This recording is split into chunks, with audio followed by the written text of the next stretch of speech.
పండగలే high power ఉల్లాసం high power ఉత్సాహం high power ఆరోగ్యం హై పవర్ ఆనందం గుంటూరు వారి XXL మరియు హై పవర్ హార్స్ దేశవాళీ మినపగుళ్ళు బంధాలు అనుబంధాలు మరింత దృఢంగా మరింత బలంగా.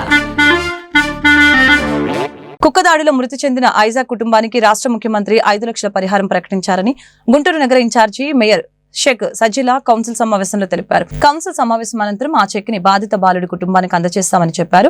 గుంటూరు స్వర్ణ భారతి నగర్ ఐద్వా కాలనీలో నివాసం ఉండే ఐజాక్ ఆదివారం సాయంత్రం వీధి కుక్క దాడిలో మృతి చెందిన సంగతి తెలిసిందే. సీఎం ఆదేశాల మేరకు బాధిత బాలుడి కుటుంబ సభ్యులను ఇన్ఛార్జి మేయర్ షేక్ సజిలా సోమవారం పరామర్శించారు. రాష్ట్ర ప్రభుత్వం ప్రకటించిన 5 లక్షల సాయం చెక్కును అందజేశారు. కార్యక్రమంలో నగర commissioner police Srinivasulu, additional commissioner Obulesu, TDP floor leader Kovelamudi Ravindra, స్థానిక కార్పొరేటర్ స్మిత, పద్మజ, దాసరి లక్ష్మీ దుర్గా, ఎరంశెట్టి పద్మావతి, కూటమి నాయకులు పాల్గొన్నారు. జరిగిన సంఘటన చాలా బాధాకరం. ఆ సంఘటనను స్పందించి గౌరవనీయులు ముఖ్యమంత్రి వర్యులు నారా చంద్రబాబు నాయుడు గారు జనరల్ ఫండ్ కింద 5 లక్షల రూపాయలు కుటుంబానికి ప్రకటించారు. కమిషనర్ గారు మనమందరం మీరందరం కలిసి 5 లక్షలు ప్రకటించడం జరిగింది.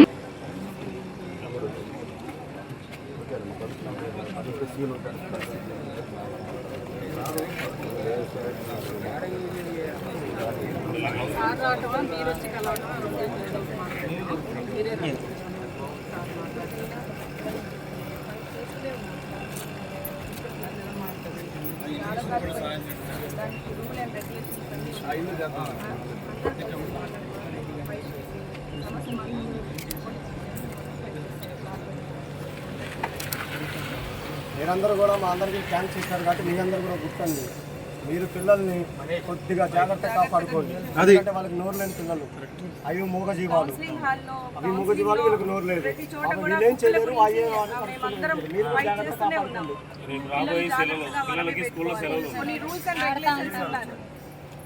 కుక్కల గురించి కొన్ని రూల్స్ అండ్ రెగ్యులేషన్స్ హైకోర్టులో ఉన్నాయి కదా. చాలా సార్లు గౌరవ కార్పొరేటర్స్, ఎమ్మెల్యేస్, మేము మేయర్గా నేను అందరం ఫైట్ చేస్తూనే ఉన్నాము. ప్రతి వార్డులో ఉన్నాయి. మీ పిల్లలు మా పిల్లలు అందరూ ఒకటే కాబట్టి మేము ఫైట్ చేస్తూనే ఉన్నాము. ఇమీడియట్ యాక్షన్స్ తీసుకుంటాము. మేమందరం కలిసి ఆమోదించి తీర్మానం చేసి పై వరకు వెళ్ళడానికి కూడా మేమందరం సిద్ధంగా ఉన్నాము.